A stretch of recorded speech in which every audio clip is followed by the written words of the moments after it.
Hello, this is Xander with the Revenue Growth Architects podcast by CS2. Joining me today is Alison, Chief Architect and Analyst at CS2. How are you doing, Alison? Good. Happy to be here. How about Oh you? man, it has been a minute since we've had you on the podcast. I'm so excited that you are able to join us today.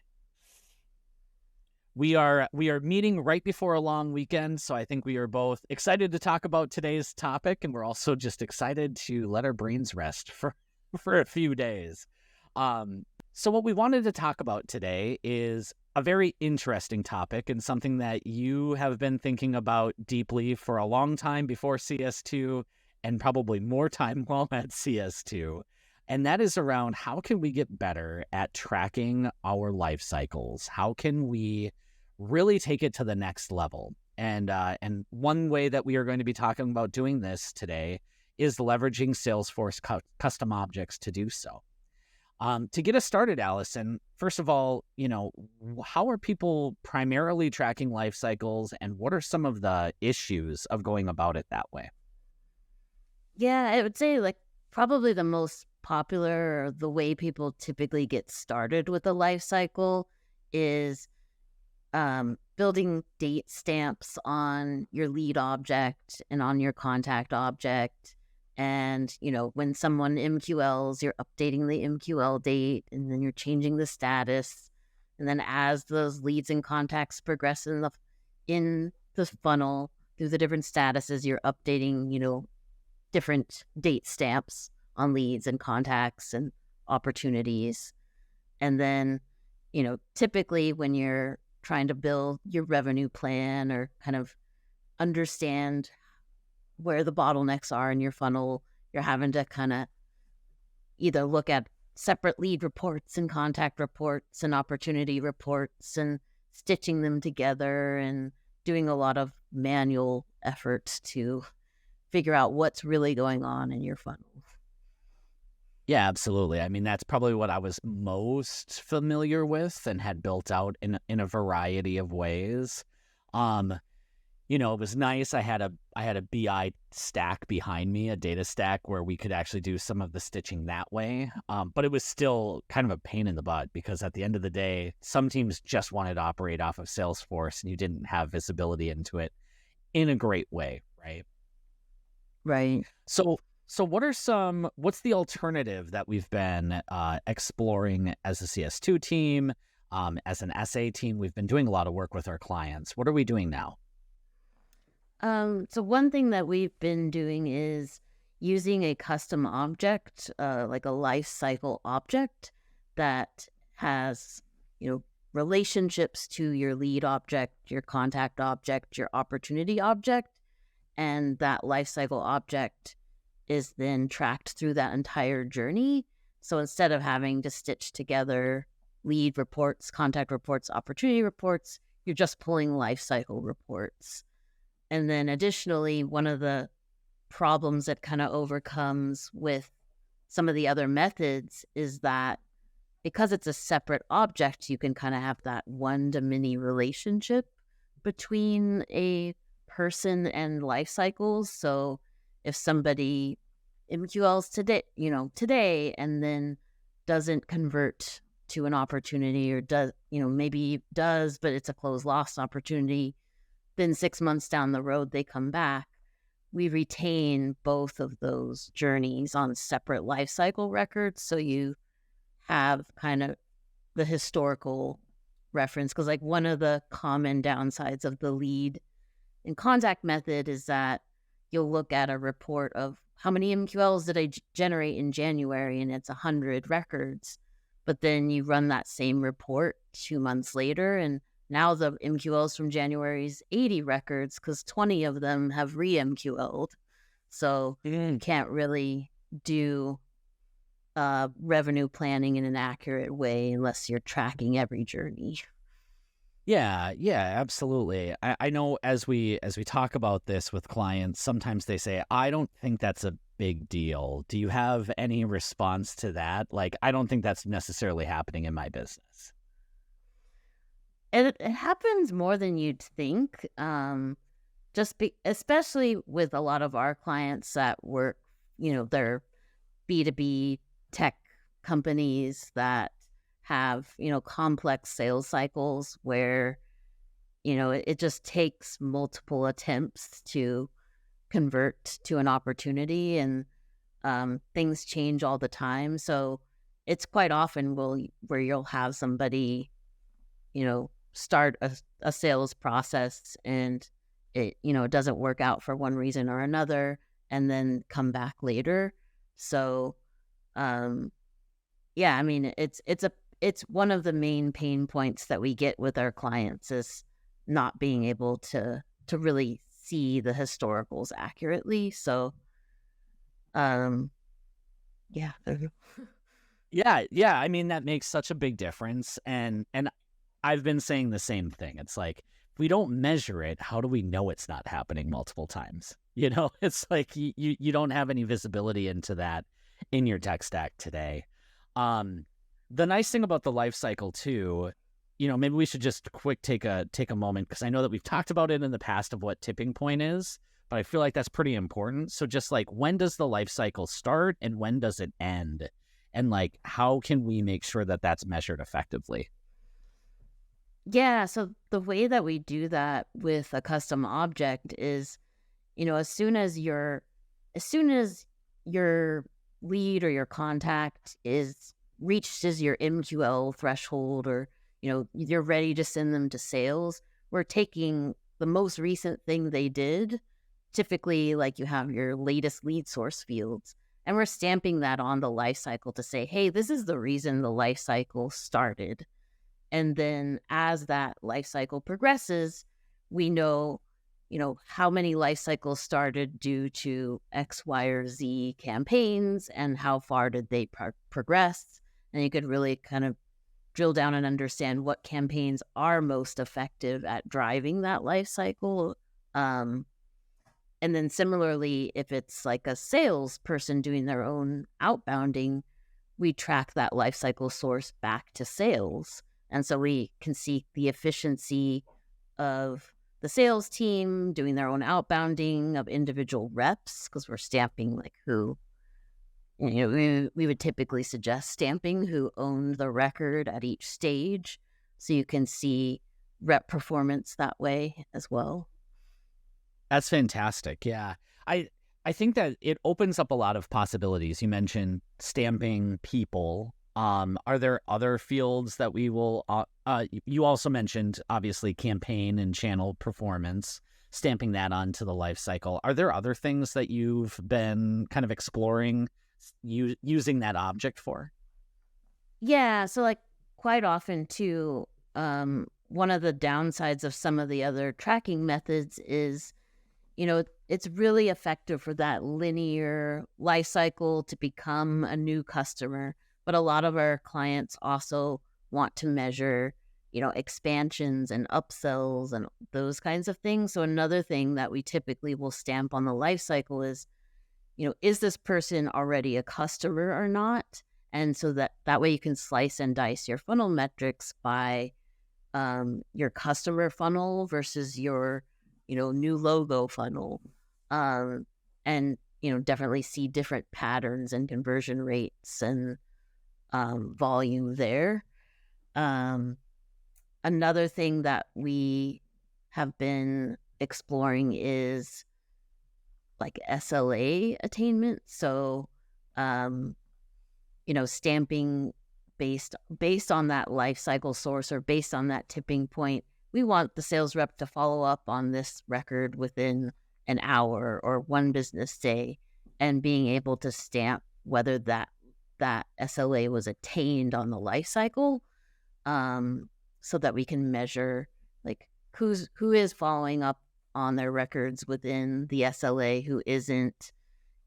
Is there a change in conversion rate when we see the velocity shorter between those stages or not? So there's lots of things that you can do with the data once you've got it tracked on that custom object. That's really nice. Yeah, I'm right now working with somebody on our team and with a client on tracking tasks. and we're not utilizing a custom object to track the life cycle. And there's a lot more complexities that come into play. And I'm like, man, it would be really nice if we had this custom object that we could just put how many tasks have been logged in between stages X, Y, and Z. You can utilize that for telling many different stories, not just the actual life cycle, even though I would probably say that's the most important story that we're trying to tell, right? Can you explain to me again? Yeah. Oh, I was just gonna Go say, ahead. even another way to think about it too is we often stamp the lead score fields when the life cycle starts. So you can also look at the effectiveness of your lead score. Like, are we sending leads over to sales too soon? Is there a difference in conversion rate in terms of different scoring tiers? And using that data to then adjust, like, okay, maybe we need to lower our threshold or increase our threshold. That's great. Yeah, we just got done talking about just a couple of episodes before talking about tiering your MQLs. So do you have anything of like if it's a hand raiser versus a non-hand raiser? Do we kind of show that in the life cycle as well? Yeah, exactly. So if a client is tiering their MQLs, we'll stamp what tier were they at when the life cycle started. And then you can, again, group your life cycle report by tier and see volume, velocity, conversion rate by tier. That's really cool. So some problems that I'm hearing that we solved, we have a single source of truth for all of our timestamps. Can you explain to me a little bit more around the value of having both leads and contacts on this single object, especially when it comes to reporting? I just want to make sure that that is something that's pretty clear. Yeah, because if you're tracking it just on leads and just on contacts, then you can definitely throw both reports onto the same dashboard and get at your volume metrics and your conversion metrics, but you have to do those calculations outside of Salesforce. So for volume, I mean, it's simple. You're just adding the MQLs from your lead report to the MQLs from your contact report. And then similarly with conversion rate, you're adding your volumes and doing the calculation for conversion. But velocity is actually pretty tricky too, because then you need the days between each stage, and then you need to pull those reports, put them in one report, and get the average or the median to really understand the velocity. So it just makes for a lot of extra work, and it's not something you can easily just pull up a single dashboard to show this is my full funnel for the last 12 months or for the last, however long you want to look at your funnel. Very, very cool. Yes. Are there any other problems that this is solving that we failed to touch on? You've got customer life cycle, which I know is a big problem for a lot of companies. Every time that I've tried to deal with the customer life cycle, I'm like, let's just exclude it. Really, let's just solve this for the prospect. And then you lose so much visibility after the fact. Anything else? Yeah, I mean, I guess kind of going back to the tipping point as well is because we're stamping that on the life cycle and it's not getting overwritten, you can really see the performance, at least from a tipping point perspective. We'd still always recommend looking at not just your tipping point, but all the touches and seeing, looking at multi-touch attribution. It's a whole nother podcast. But it's a lot easier to track the performance of your campaigns and channels relative to your funnel metrics if you're stamping that on, your life cycle and it's not getting overwritten each time. Absolutely. And I always just feel like no matter how well you try and build it, there's always something that goes wrong. Like you get these weird things where you have somebody who's sitting in sales accepted and for some reason their meeting booked date from the last time that they went through the funnel is still sitting there. And then you get all these really, really strange data points that you always have to clean out. Are you finding that it's a little bit easier to manage it utilizing this methodology? Yeah, a little bit, because, we're starting a new life cycle each time that journey begins. And so we're not having to look at should I use the prior date or stamp today's date? Or like one thing you have to be careful with the lead in contact method is like when somebody re-MQLs, you need to like clear the future lead dates so that you don't have negative velocity, and so you don't have to think about that kind of stuff. For sure. Yeah, I imagine that would make a big difference. So Allison, all of this sounds really great. I think that having the custom object, I've seen it be super helpful for our clients. How are we going about doing this with organizations? Yeah, so a lot of the way that we've been doing it is via Salesforce automation, specifically using Salesforce Flow, a tiny bit of Apex in certain cases, but essentially building flows that listen for, your lead and contact status changes to happen, opportunities to be created, and based on those kind of triggering conditions, we're creating a new life cycle, updating an active life cycle, shutting down a life cycle, starting a new life cycle. So there's a lot more, especially with the last couple of years, updates to Salesforce flows that we can do directly with declarative automation. So, there's definitely some complexity to it, even specifically on things like lead conversion, where, you could have a lead that's in an active life cycle, and then you're converting it into an existing contact that also has an active life cycle. So you do have to kind of think about how that is all going to work in the flows, but it is something that we have built for our clients, and just leveraging a lot of automation within Salesforce to handle it. That's great. And this is something that you've developed over the last probably not more than the last few months, but I know that we've been developing like an internal product that we are bringing to the market, right? Do you want to talk about that at all? Yeah, so we've actually built an unmanaged package that for our clients that want to track the life cycle in this way. And it's a package of Salesforce flows, a little bit of Apex. It uses actually custom metadata so that we can essentially use the same flows for all of our clients, but change, different settings if they use different statuses and things like that. And the flows look at the custom metadata to determine, what fields to set. And yeah, the nice thing is it's, there's several other tools that you can buy to do something like this. But quite often there's, like a subscription cost and things like that. But with this being an unmanaged package, we install it, we configure it. Since it's unmanaged, you can make changes to the flows as you wish, add on other fields to stamp onto that life cycle. So yeah, it's just allows us to be pretty flexible with how we implement it, but standardized in how, the kinds of things that we're doing with the funnel.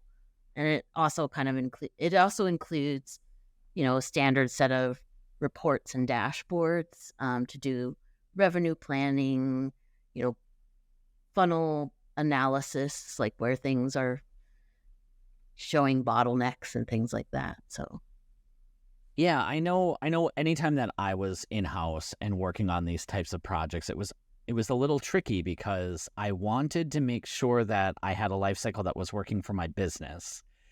But there's also a pretty standard way that you can do life cycle work, right? Every organization that we work with kind of aligns to the same general SaaS renewable business process, at least for a lot of the clients that we work with, and I assume a lot of the audience that we have today. So it's nice to have something that has been tested thoroughly, worked through all of the scenarios, like you say, merges, conversions, deletions, all of the things that have to be kind of figured out. And we've been able to run through that and then work through that with multiple clients. So you start to learn something every single time I'm assuming, right? Yeah, And so absolutely.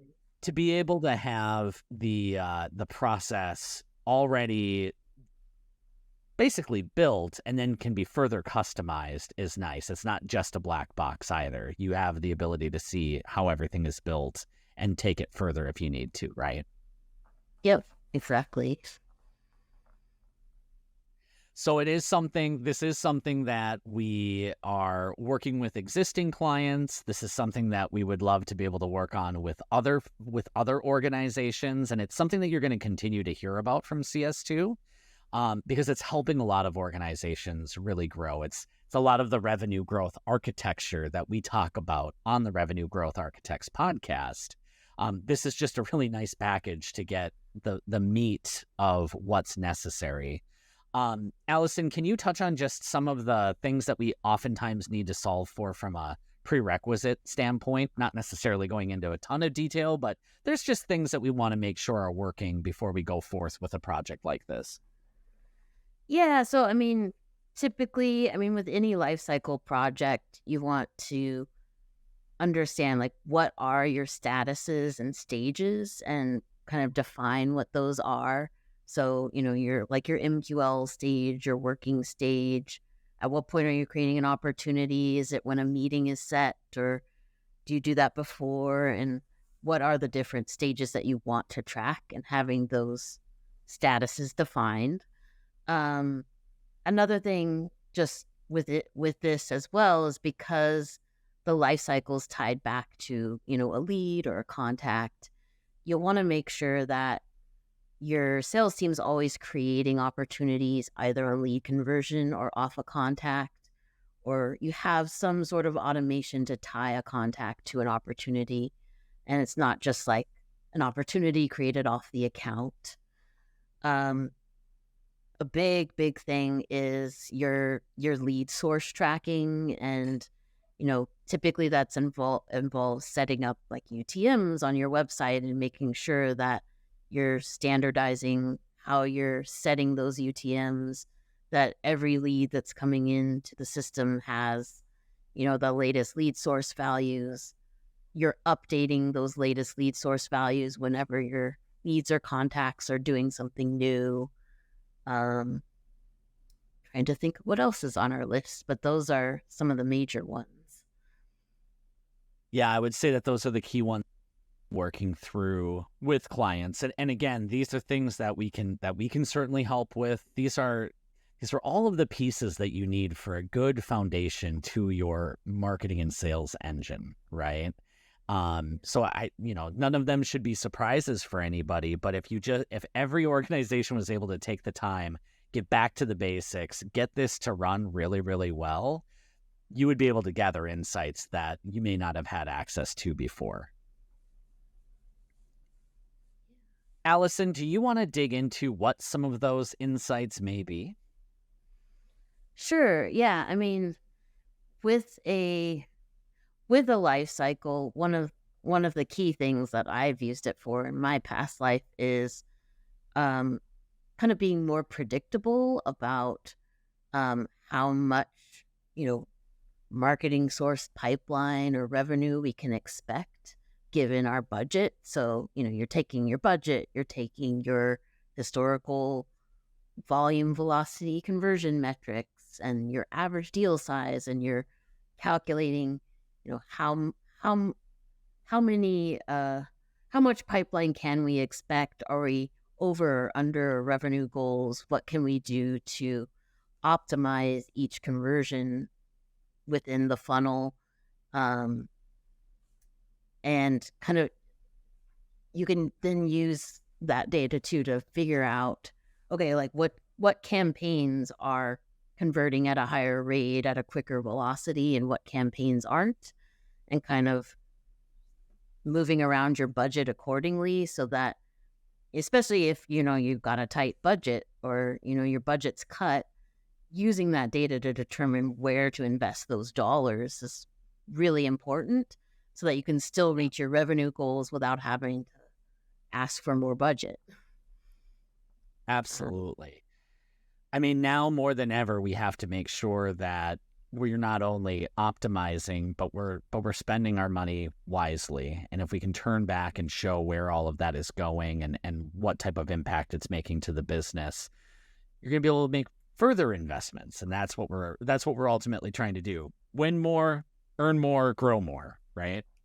Yeah. I mean, I'd also say that you get a lot of feedback from your sales team by tracking the funnel this way, because, if you're killing a bunch of records and they're all getting recycled or returned to marketing and they're providing, reasons why, you can kind of look at that by campaign and say like, ooh, this campaign, while we got a lot of MQLs from it, they're all like kind of the wrong persona. So maybe we should invest in something different, or there might even be surprises. Like, we experimented with this campaign and, we had a huge conversion rate. Let's do this again. Yeah. So I like that. I like that a lot. And you can clearly show your sales team what's working, what's not working. You get the life cycles themselves closed out with what the reason is. So you have a clear feedback loop, and that's always the worst is, hey, let's do some analysis on recycle reasons, but it keeps on getting removed as soon as the new life cycle starts. So you lose some of that historical data too. And so like you don't have a full picture of what's really happening. And so being able to see that is really key as well. Yeah. I think another thing too is just like rep performance as well. So because we're stamping like who owns the record when the life cycle began, or who, was responsible for the follow-up on this person, and then looking at the subsequent, like how long did it take for them to follow up? What stage did they end up reaching?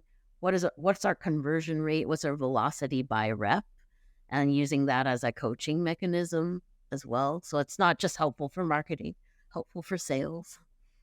Yeah. I mean, we're measuring the sales funnel as well as the marketing funnel.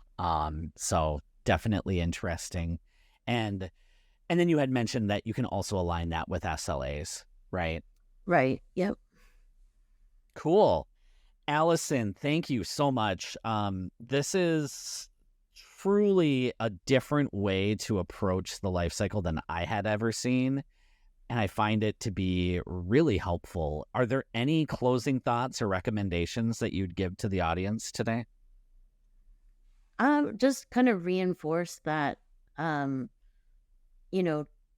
a life cycle, whether it is via this custom object method or another method, will really help you analyze your marketing engine. So even if you have to do the lead and contact method, well, there are the downsides that we've addressed today. Definitely it can be a way to get started, but, if you have the time to invest in moving towards the custom object method, especially, as you're starting out, having that historical data year over year is just going to really help you understand what's working and what's not, and optimize. And, you'll look like a rock star at your company if you are able to kind of address, those bottlenecks and figuring out where to invest those dollars. So, yeah. Absolutely. It ties very well with one of our previous episodes that we were talking about finding wins within your funnel. Well, you have to measure that funnel in order to find those wins. And if we had any recommendation, it would be go this way. If you don't have the time or the capability, there are definitely other options. But if you want to get the most out of that funnel data, we believe that this tracking methodology is really the way to go about doing it. And if you are interested in learning how how far you are to doing a methodology like this, or if you want some insights into what you are currently doing for your funnel tracking and want to talk with CS2, please do. We will have a way to reach out to us. Right now, you can come to CS2's website, cs2marketing.com. Definitely contact us. Let us know that you heard about this through the podcast. It's just a very fitting topic for us to talk through those free advisory services that we're offering. And yeah, Alison, thank you so much for joining today. I think that this is a very important topic, one that is always really important. I feel like we talk about it a lot because it's really central to what's going on. Yep. Thank you for having me. And of course, yes, it's been too long, so I'm glad that we were able to make that happen. And thank you to all of our people who have been listening today. If you got something out of this episode, if this was something that was very interesting to you, please share it with a colleague or a friend, or write us a review. We would really greatly appreciate it. Thank you, and have a great day.